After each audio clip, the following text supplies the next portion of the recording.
things a little bit different because my sister actually isn't even here today. I'm here with two of my very best mom friends. Okay, introduce yourselves. My name is Kaylee. I have a son who's about 1.5 years, and I am visiting from New York City, where we live. Hi, I'm Rebecca, and I have a daughter who's almost 1.5 years, and I live 5 minutes away from Shelby. No, it's so great that we're in the same room, though. I am crazy. So excited.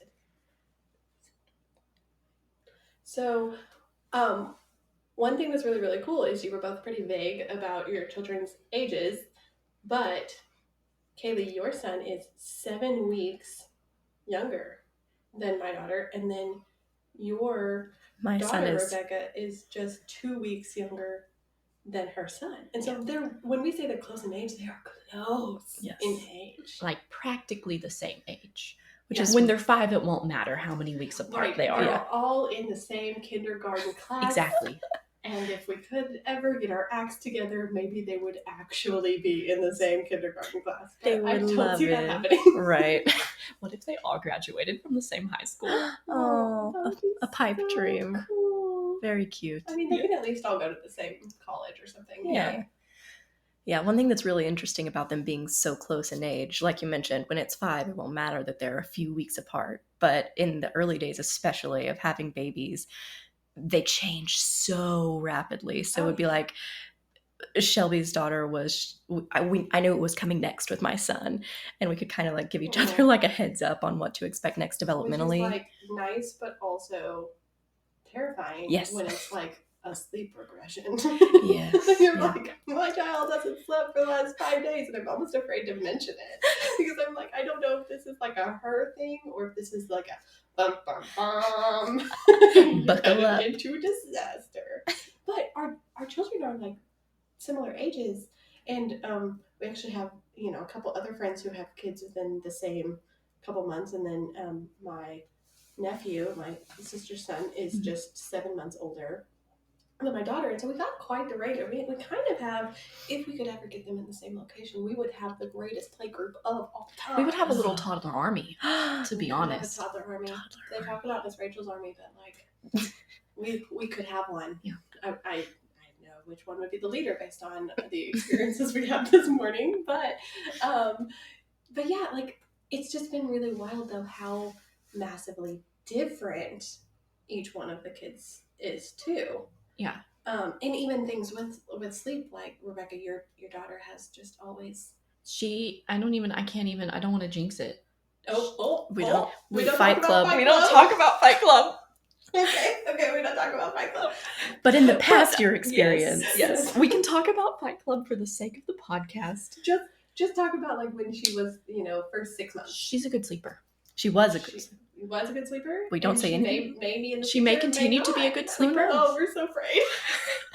Love it. I'm not like superstitious, but like I don't want to tempt anything. Yes, exactly. But generally, my husband and I have gotten more sleep than most in the first year of their children's life. Which don't know why. Such a blessing. She just homegirl likes to sleep. Yeah, and whereas my daughter, like, no, she might miss something. How could life go on without her? Yeah. She can't wait. She can take a nap. No, absolutely not. What if you tell a joke during that time period and she misses it and can't clap for you? She needs to clap. It's just a whole thing. And then, Kaylee, with your son, one thing that like really, really amazes me is living in the city. Mm-hmm. He is so adaptable. Yeah. I've actually been really impressed on this trip with his adaptability because every couple days he's woken up in a new city. Right. And he's just like, this is where I live now. It's fine. Did you do anything like really to prep for this trip? Because you're in town for like a couple weeks. A week and a half. A week and a half. And so like, did you do anything to prep? Because that's how long we were in Italy. But I spent like 3 weeks trying to stretch and prepare her to be adaptable, and it worked. And she was.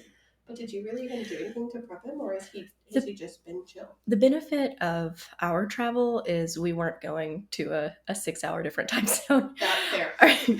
Our time change was just an hour, so we were like, honestly, if he gets up at 6 and goes down at 8:30, and then we go back and we're going to bed at 9:30, and like it's fine, it'll be fine. But honestly, he just did it himself because the travel day was so rough. So he was ready to go to bed at an earlier time anyway. Like, he kind of did it, and we rolled with it. But hey, that's like an adaptability. Some kids literally won't even sleep, even if it's their same pack and play, but like a different ceiling that they're looking at. Like they just can't sleep. I feel like that might be one thing that the city helped us with, because I mean, since he was born, he's been taking naps on the streets, on the subway, like cars everywhere. Like it's just wild. That kid will do it. He'll nap in a carrier while you're walking through Times Square. He doesn't care. I love that. My child did nap in a carrier walking through Times Square when we came to visit, but she was only 10 weeks old then. Right. I think at that point she was just enjoying being in the ergo carrier. Yeah. Well, and we called my daughter a quote good sleeper, but she has to have her things. Yes. She's got to have her sleep sack and her sound machine and her lovey. But I'd rather have a particular child that sleeps than I'll take it. I mean, everybody like posts those really funny videos of their child like sleeping on the roof of their playhouse out in the yard, and I'm like, oh, but what if you were about to leave to go to the grocery store? Like, I need some predictability in my life, and my child is not always giving me that. Well, you know that they got my daughter to sleep on a mat at daycare, and I was shocked. So impressive. Yeah. Okay, so that's the other thing is, Kaylee, your son goes to daycare full-time because both you and your husband have full-time jobs. Yep. But Rebecca, your daughter goes part-time, and right now my child, she's going back this fall, but right now she doesn't go at all. Right. We just do like play groups and story times and stuff like that. Yeah. So all three of us kind of have a different day-to-day and childcare system. Yeah. And I think that's been kind of nice though, because like as I'm gearing up to what it's going to look like for us to put her in daycare in the fall, I can really kind of look to what is going on, because she was in daycare this last fall, but she was in a very much so a baby room. There were cribs in there. There were lots of baby containers in there. Every time I went to go pick her up, she was sitting in like this queue of high chairs. There were like 5 high chairs deep, and they're just like one bite for you and one bite for you and one bite for you, and it was just so weird. Whereas like I think I have a better understanding of what toddlers look like in daycare, and honestly it looks a lot more pleasant. I think she's really, I'm hopeful that she is going to be in a good place. And I think we're gonna start part-time. It really depends on my work situation, but I'm going back to work this fall, and I'm saying that confidently even though I don't currently have a position. Someone hire me. But I'm hoping that we can have the kind of relationship with our daycare that you have with yours, because I mean his teacher is a beloved person in his life. We love her, and you cooperate well with them and some of the transitions they make for you, and that's amazing. Honestly, yeah. Like moving to a 1-nap schedule, I feel like that was daycare. They did it. They took care of that. And so, I love that. Us having him at home now, going back to a 2-nap schedule. Daycare is going to be like, what have y'all done? Everyone sleeps more on vacation, right? Fair, yeah. That's one thing about like kids having tiny humans and thinking of them that way. Anytime he needs an extra nap or anytime he's like a little cranky, I'm like, you know what, kid? I get cranky too. That's fine. I think about that all the time when people are talking about like how toddlers and their world is exploding and they're easily overstimulated and they just want to eat goldfish, because every time you get a goldfish it tastes the same, it has the same texture. But every time you eat a blueberry, that's not the case. Fair. Right. And I'm like, that's me with ramen noodles. You know what has never let me down? Comfort. You know what you're getting. Ramen noodles. I know exactly what's in that. Yeah. Taco Bell. I know exactly what I'm getting. No matter where in the country you eat Taco Bell, you are having the same experience. I love that so much. Oh man, but that's true. Like that's the consistency. And so I try to sponsor us, Taco Bell. Hey, Taco Bell. Taco Bell needs a mom partnership bad, because they do the eat great even late, but I have never seen a breastfeeding mom in those commercials, and that That's who's really eating Yes. the Taco Bell lady. Yes. And honestly, who do you think is eating the cheesy roll-ups? Exactly. My son. The children. The children. The children. I love it. This is really what we need to be campaigning for. Forget all the Barbie collabs. We need a Taco Bell and Mom collab. There we go. This summer. Give the people what they need. But that, I mean, speaking of food, that's one thing that like we even started like our original group chat was about the kids starting solids because it seemed so terrifying at the time. And now it's like they have very different relationships with food, even though we did very similar things. Right. Yeah. And they all eat. That's another thing all is healthy and how all on their growth charts. How scary it was at the beginning to look back. I mean, now we're all about a year and a half into it, and like the things that we worried about 6 months ago even, and they seemed like the biggest deal in the world at the time. It really felt that way. It's just not anymore. It's like, well, it's the not that biggest big a deal. things change each time, because like, you know, when they're first eating foods and you have to do the one ingredient things, you have to make sure that they're pureed or cut a certain way depending on how you're introducing them. Like, that was the biggest thing. Right. It was like, okay, can I do this with the eggplant? Or is it somehow magically a choking hazard when carrots are not if you cut them like this? Right. Like, right. And what are they allergic to? And what I feel that's where I think that's kind of interesting. That's kind of what. We still haven't tried kiwi again. Really? I mean, honestly. Ugh. Well, you know, my child still hasn't tried peanut butter again, even though she was tested and is not allergic. Every time she's had peanut butter, she's had a weird reaction. Yeah, she has. So we just don't even. Not worth it. Yeah. I mean, like she's gonna be exposed eventually, right? And like you. Well, that's what the doctor told us to do. First of all, she's exposed to every time she comes to my house because my child eats peanut butter, like with her whole body. And so there's just, unless I have recently mopped, there's at least one piece of. Well, and she's been tested. She's not allergic. It's just an intolerance. We recently talked. I mean, we're still lactose free. Well, and you know, this mom thinks it might get a little gross, but my child will throw up in the crib, and your child never has. We were talking about that, about how, and actually, your son has more of a sensitive stomach than my child does too. But Rebecca and I were talking last night about we went to a Mexican restaurant, and I was like, I hope this doesn't upset her belly. It's a little bit spicy about her daughter. And I was like, you know, my daughter, she really is getting into spicy stuff. She's really, really liking it. That's fun. Now, as somebody who changes her diapers, I don't know that we need to be getting into the spicy, but that's that. Maybe fun isn't the word. Depends on your definition, really. Little Fear Factory. People used to watch that show. A spicy diaper sounds like a good time. Nope. Oh man, we're talking about dirty diapers. It's feeding into the stereotypes. No. But we were talking about it, and Rebecca was like, I mean, honestly, you could give her like a plate of curated food that's not supposed to upset her belly, and sometimes she gets sick by it. She just has a very sensitive stomach. And it's just one of those things where it's like, I feel like we wouldn't always know, like, the range of what is normal. Right. Except for, like, having like, mom friends and mom things to talk about. Oh, yeah. Because of the one time that Kaylee even said, like, she just thought that her son had little bruises all over his leg just because her house was dangerous or they weren't doing the right things. It's like, no, all of our kids do because they're crawling and walking and falling. I live in constant fear of daycare calling CPS. And then they're like, no, we've got bruises everywhere. I'm like, oh, And then Rebecca's child comes over and gets a black eye at my house. A true black eye because she fell on a bed rail. And like, our house is so perfectly childproof and fine, but they'll find a way. And then even my sister, we like, I called her once after a fall and I was like, what do I check for? And she was like, oh, you need to check for this, and was it twice her height, and like all this stuff. I'm like, where am I supposed to learn that rule of thumb? How was I supposed to know that if you hadn't told me? And I recently told that exact same rule of thumb to a friend who's got an 8-month-old right now. And so completely different life stage than, I mean, really exactly where we were this time last year almost. Wow. Or last fall even.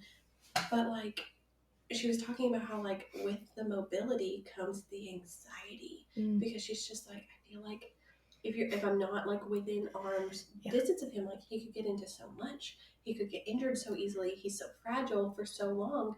He has been this like tiny blob we must protect, and now he's going on the offensive.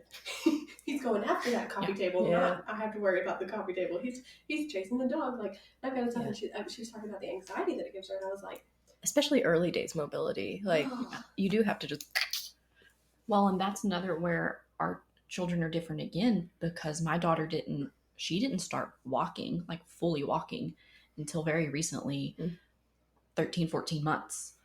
Whereas I think your daughter walked about before her first birthday. It was 3 weeks before her first birthday. Yeah. And then your son beat that by like 2 days or something. Yeah. Yeah. Very close. So y'all's children were walking and y'all were in it. And I just wasn't there yet. And actually Rebecca yesterday was watching my daughter do something, and she was like, I don't think that's very safe. I was like, oh, Rebecca, she does that all the time. I'm curious. It's like, well, if my child did this, we'd be at the ER. Oh. I was like, well, she's got really good balance because she's been walking for like 6 months now. Yeah, fair. She's a seasoned vet. And plus, there's no stopping her. She's going to try it anyway. So we just, I'm curious what has been the most like terrifying stage for y'all, because I think for me it was that starting to pull up on things because there was no stability. Right. So it would be like pull up, bonk, like fall so readily. I think that for me was the most anxiety-ridden developmental period. But now that he's walking, like he'll fall, but it's not scary to me. Well, I actually like had so much more anxiety before she turned immobile than I did when she turned immobile, because I think I was just like always constantly afraid that I was going to like sit her down and she was going to be too slumped and like not be able to breathe right and not have the strength to pick up her head, or like, or I was going to lay her too close to the edge of the crib and then her little foot was going to get stuck out through the bars and she was going to somehow hurt herself. And so like the fact that she could move herself, and like, oh my gosh, the other day I woke up and it was 4 a.m. I don't know why I woke up. I have no idea. Probably because she's conditioned me to check on her multiple times during the night. But I literally have a picture of it on my phone. She was sleeping completely out, and her leg was stuck in its sleep sack out through the crib, just sticking straight up, like at a 45-degree angle. And like the tension of the sleep sack was like holding her leg like suspended. And then she had another arm like straight above her head out the other side of the crib. She's trolling you. And she's just like stretched out like, I did for the first time in a long time, I did the like zoom in on the monitor to make sure she's still breathing thing. Because I was just like, what is happening in there? She slept through the night. I didn't go in there. Amazing. She slept. I don't understand. And whatever trapeze artist dreams she was having, she is allowed to have, okay? But like the fact that she can move herself, she can get out of those kinds of situations has relieved some of my anxiety, almost through like trial and error. Now, yesterday she tried to climb a tree. She's not coordinated enough for that. I don't know that we need to be doing that. So I may be getting into another phase of that as she gets dangerously mobile. But honestly, I think I'll just put a helmet on her. There we go. I have to. Yeah. I think mine was probably pulling up and then taking the very first steps, because that was definitely when she was just so brave and eager to do it, but just not there. Like that's when she got her black eye, because she's just so brave but not quite capable. But now that she's like fully walking, I just let her go. Oh yeah, and she does really well. Yeah, she's got good instincts, and she'll just sit down when she gets nervous about something. Yeah. I mean, she's really good. She's always been good, because it took her forever to figure out how to walk. As she was pulling up and standing, she's really good at just plopping down and knowing how to take the fall. So, yeah. So, like I mentioned, my friend who's got a child quite a bit younger, and like, I say quite a bit younger, but like, they're all going to be in the same, algebra 2 class at some point, probably. But like it's almost kind of weird, because one, I have a very hard time remembering almost a year ago now, because I have not slept since then. And it's just so much life has happened since she was, 8 months old. But it's also just kind of hard for me because I'm like, I can relate so hard, but also you have so many things coming, but also there's so many good things coming, but also there's so many bigger things, the bigger problems that we got going on right now. And she'll send me like all these pictures of like what our child's eating, and I'm like, oh, I literally just handed my child half a hamburger. Like, it's wild to think about like how excited you are to be mixing these two things together finally and putting a little seasoning in it. And I'm just like, man, that's for me one of those, like, the passage of time is so weird as a mother, because it's like, if you have friends with like kids with quite a bit of an age gap, or like a significant, which when they're this age is significant, under 1 to over 1, I think things change a lot. But like, it does, I think, make you even more aware of the time and the way things change.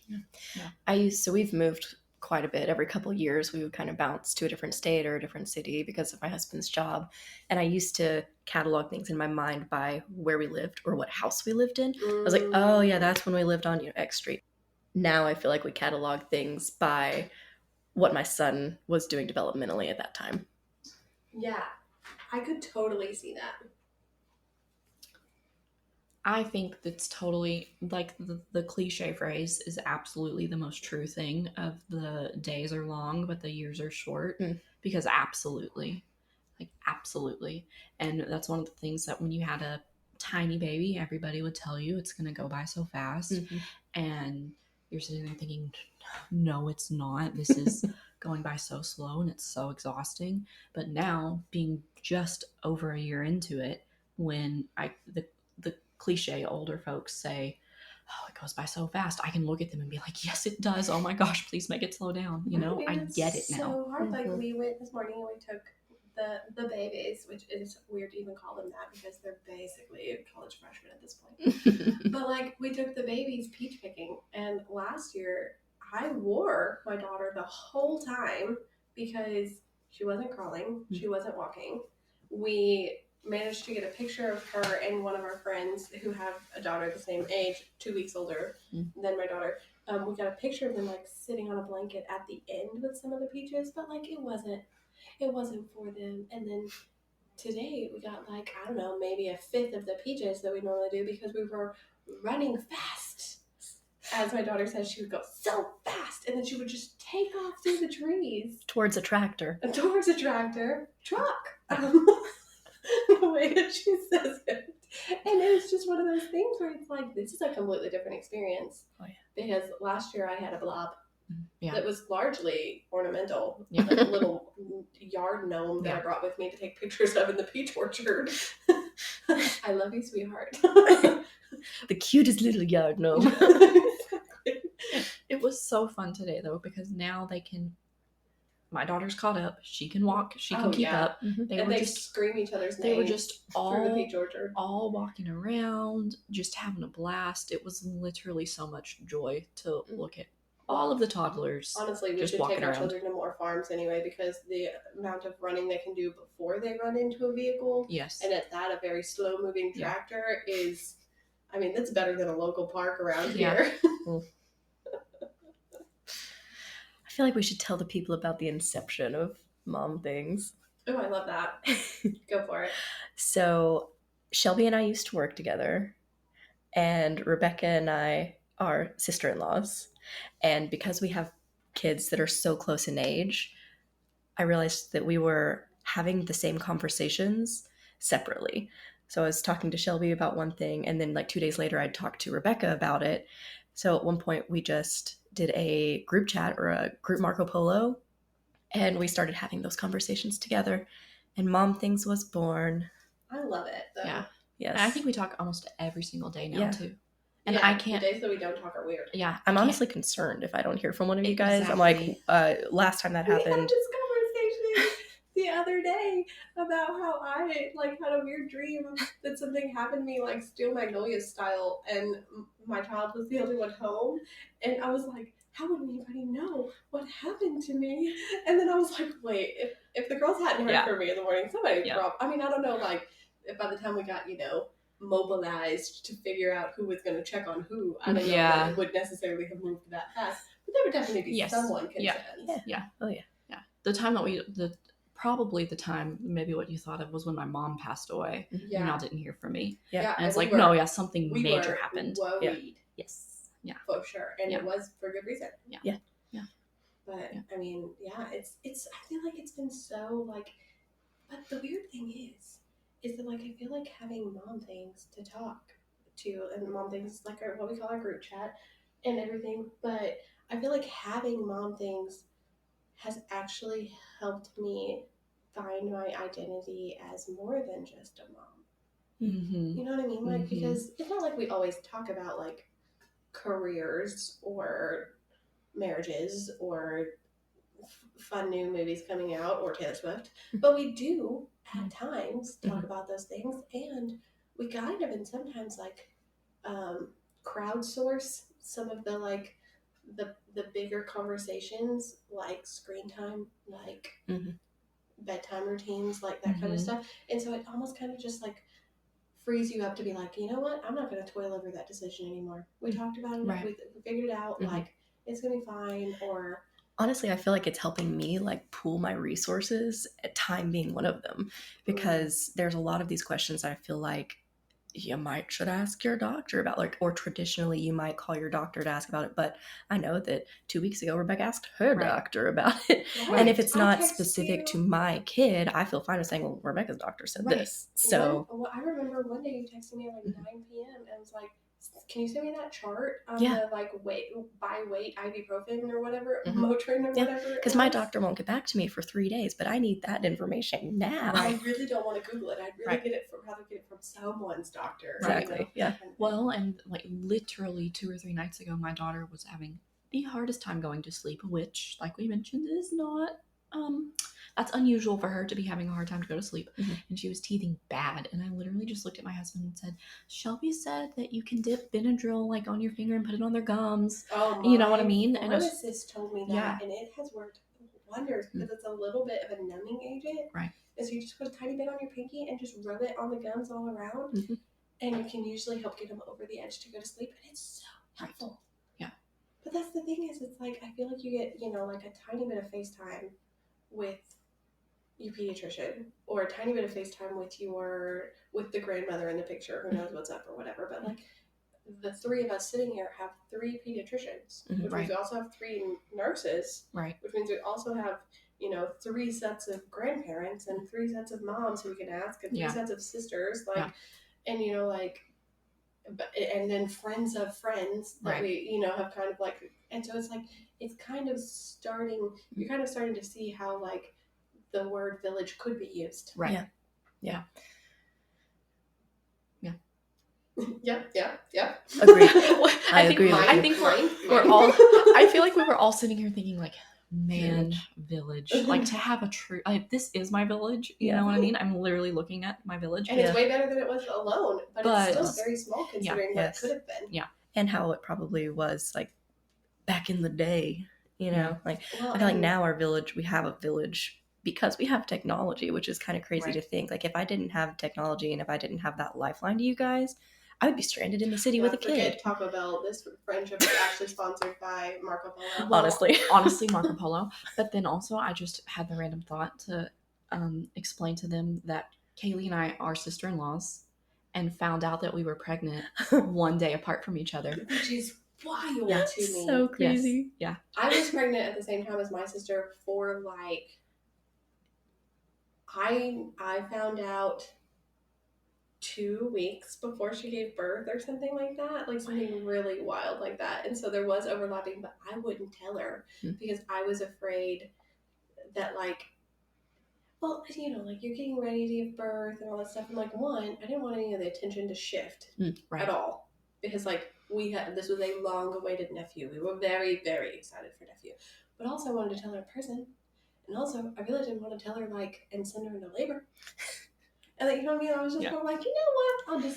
I got time. Right. It's the size of a tiny little mustard seed at this point. Like, it's good. We'll tell you when it's a blueberry kind of vibes. But you guys found out so close together. Well, you sat on it for a little bit. I sat on it. So Kaylee told us and whole family what the day you found out, pretty much. Here's the thing. My husband. Like you guys have like more of the quintessential village because you are also related. Yeah. True. Still from a distance, but yeah. Yeah, it's the distance. Yeah. It's the whole multiple states and time zone away thing. Yeah. That'll do it. Yeah, so my husband cannot keep a secret At all. Especially from his family, especially when it has to do with a grandkid. So he told me, and I appreciate this honesty, but he said, either we can decide to like keep it between us, and when I go take our dog for a walk, I'll call my parents and tell them. Oh no. Or we can tell them together. I was can either tell them behind your back, yes, or you can be a part of it. Exactly, your Right. choice. But I am telling people today. So we literally told them at 4 weeks the day I found out. No, see, and I found out. You told us, Mhm. and I looked at my husband and said, "Well, she beat us." And then I found out I was pregnant the next day, which is wild. But that's the thing. I thought that whole day, I was like, it was meant to be. Kaylee and I were meant to have babies together. We were meant to do this together. Fun fact, Kaylee and I have known each other since high school. Like, you know. But then my husband went on a military training, and I wanted to wait until we had our first doctor's appointment. So I kept it a secret for like a whole month. Yeah. Yeah. Yeah. Matthew could never. We're just putting that out into the world. Official statement. Let the record show. Kaylee's husband cannot keep a secret. Yeah. If you do not But want even his just the parents to know, do not tell him. Even just the variation in like finding out and how we told our husbands and how our pregnancies work. So our pregnancies were dramatically different. Mm-hmm. And our births were dramatically different. Yeah. And like I think that almost having like, for me, I've struggled with postpartum depression. I've struggled with postpartum anxiety, and there's something to the whole like the kids are all right thing, where like like there's something to the fact that like I can watch you guys make dramatically different decisions than I make, and yet your children are thriving. Right. And that it's in some ways it takes that pressure off. Like it doesn't make you not want to still do the research. It doesn't make you not want to still make the best decision for your family. Right. But it makes you, one, see more options than you might, because we live in a TikTok algorithm world. So TikTok is just going to show me, like, in some ways, what I'm already looking at. Or looking for. Yes. Yeah. And so in some ways it's like one of those things where it's like, it shows you the options out there, like the Benadryl on the gums. Yeah. Right. But it also shows you that if you do it differently, it still works. Right. And I feel like sometimes, I don't quite get to see that in like other friendships or whatever. I feel like sometimes you just hear people say like, well, this is the way to do it. Or you must, especially when you're pregnant, you hear like, oh, you must have XYZ, or this is the only sound machine, or you have to get this. If there's one thing you can't live without, in order for your child to truly be safe, XYZ. And like, our houses have dramatically different layouts, so they have dramatically different child proofing. They have, like we have Rebecca and I have dogs. And Kaylee does not. And it's just one of those things where it's like, we have such different things. And we've watched our kids go through so many different chapters. It's almost like a little choose your own adventure, because like you could see it going different way, but we're all going to end up in the same spot. Right. Like we're all going to end up with the toddlers with the graham crackers. We're all going to end up, and like I feel like you hear a lot, like you can cook them in organic puree when they're 6 months old, but they're still going to be eating cold French fries off the floor when they're 3. Like you can hear that, and there's like a pessimism in there. Or you can like experience that and see the hope in it. Right. Yeah. Like use your energy on the decisions that matter to you. Right. Because, occasionally you can feed them a cold French fry off the floor. Right. And then there's things like, I think we do screen time a little bit differently, but we also discovered recently, not only is it like a choice between how much screen time will we do or not, also our kids are different about how they feel about screen time. Gosh, my daughter will watch things. And my daughter will watch anything. She will watch anything and be glued to the TV and entertained or calmed.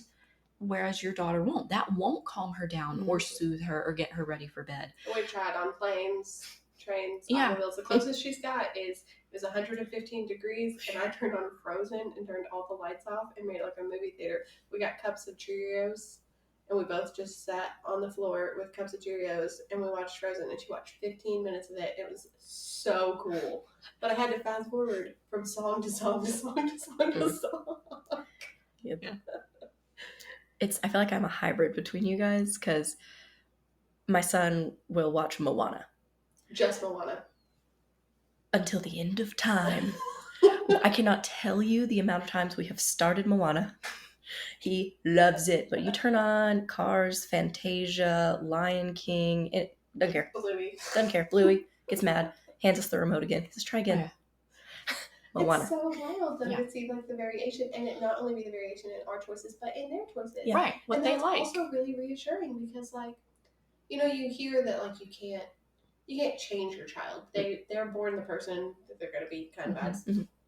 And so it's like, you know, there's something that's nice about that. Yeah. Like, okay, that's fine. Well, I used to wonder, like, man, how does Shelby get through her day without screen time? And I used to feel like almost a little bit of guilt. And now I've realized, because that's not what would have soothed, that's not what would have worked for your child. Yeah, she likes to follow me around like a duck. Exactly. That's how she entertains herself. She follows me around like a baby duck. And she likes to bring me things. And she likes to eat snacks. And she entertains herself by watching trash trucks out the window. You know, she's just living a very different life. Sponsor us, Waste Management.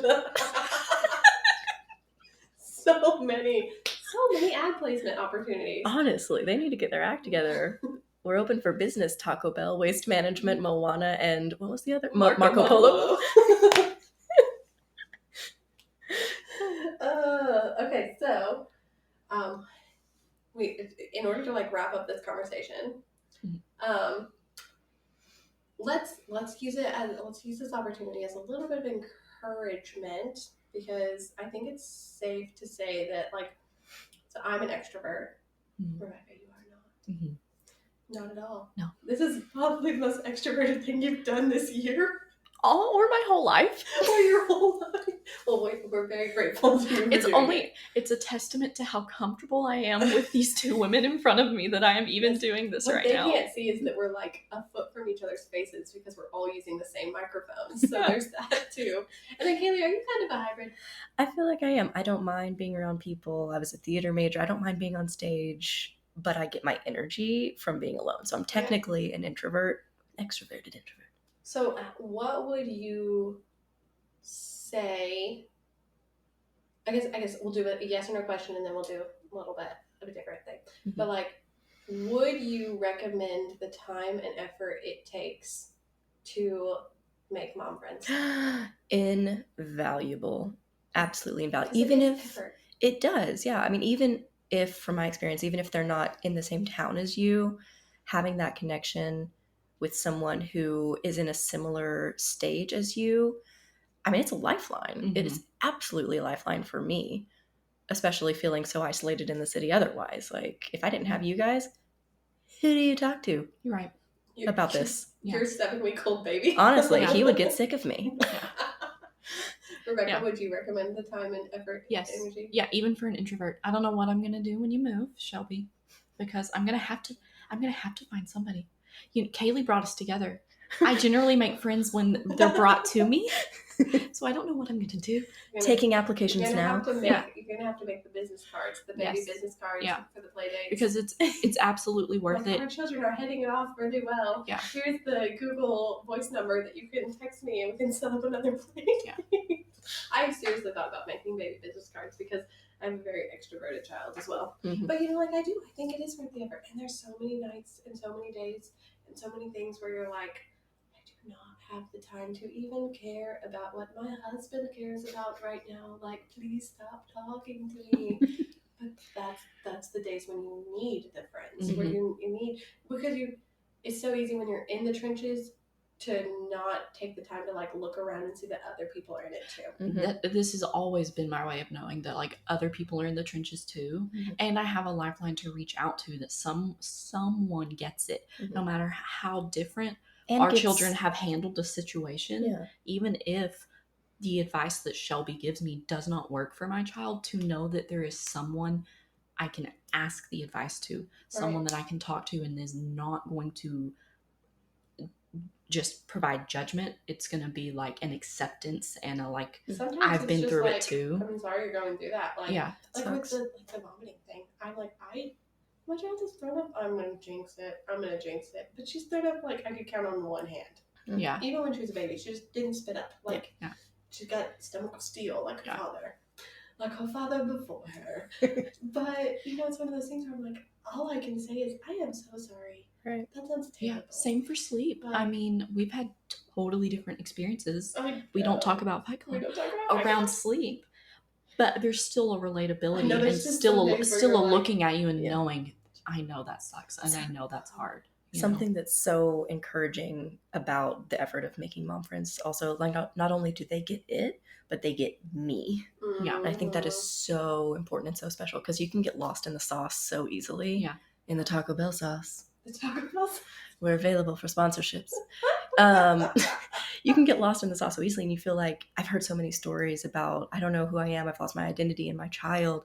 I feel like making the effort to make those mom friends that you talk to and you touch base with every day. We talk about our kids, yeah. Right.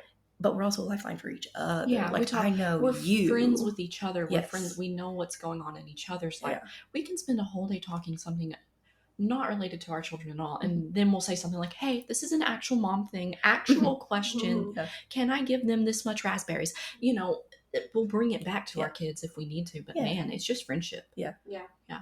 Okay. So another question, yes or no. Would you recommend, I know what the answer to this question is, it's very loaded. Would you recommend trying to make mom friends with someone that you can't see every day? Because I think social media portrays mom friends as, you know, something that we do sometimes have, where you know, like, you load up and you meet at Target and you push the cart side by side, and you have the little your iced lattes, and you walk through the diaper aisle together, and then you also go get a little snack and, you know, look at earrings. And Rebecca and I do that sometimes, and it's really wonderful. But, like, Kaylee, for you, like, do you think that you would recommend, like, that connection even when you can't always, when you're not in it for the play dates? You know what I mean? Because I think so many people want mom friends so that their kids can play. And there is so much value in that. But then there's also, like, this extension part of you that is so much more who you are, that it's like, you know, like, the kids will probably get along anyway. Right. They don't have to be besties. It helps that they are, but they don't have to be besties. But, like, do you think that would be something that you would recommend? I feel like any connection that you can make is a worthwhile one, whether you're in person or if you're far away. If you can connect with somebody that gets you, like we've talked about, I think it's a worthy endeavor. Yeah. So you don't feel like an island, even if you are physically, because I very much am. But, like, for me, it kind of works because my son is in daycare. He sees kids. He plays with kids constantly. So I'm not worried about him from a, like, social standpoint. But my husband and I both work full-time jobs, so we don't have much time to invest in physical friendships. Right. So, like, would it be great to have somebody there that we could go to Target with and, like, do those kinds of play dates? Yeah, sure. But I don't have, like, the capacity. Right. So having those virtual friendships for me, like, fills that need. Yeah. I feel like my son is taken care of, so we Gucci. Yeah. It doesn't have to be, the needs don't have to be met at the same time. Right. In the same, like, under the same roof. Right. Okay. I mean, play dates they're wonderful. I feel like our two daughters me and Shelby, they've just sort of kind of, they've figured out who they are. They know each other by name, and it's so cute, and I love it so much. I love that we can just say, hey, we're both having a bad day. Let's go to TJ Maxx. Or, hey, come hang out at my house. It's wonderful. It is so amazing to walk into your friend's house, and they already have their house set up for another toddler. Right. But I remind myself when I get sad about the fact that you're moving, that we talk every day virtually, Marco Polo. We can do it from across the world. And our friendship comes first. Yeah. But, yeah. Okay, well, I just want to thank you both for stepping out of your comfort zones a little bit and doing this. It's just, I think it's a unique setup that we have and a unique friendship, but definitely a major lifeline for me, and I know for both of you as well. So I just wanted to say thank you. Thanks. And Thanks for in case having I haven't us. told you lately, you're both very good moms. You're a good mom. You're a good mom. You're a good mom. We're all good We're all moms. good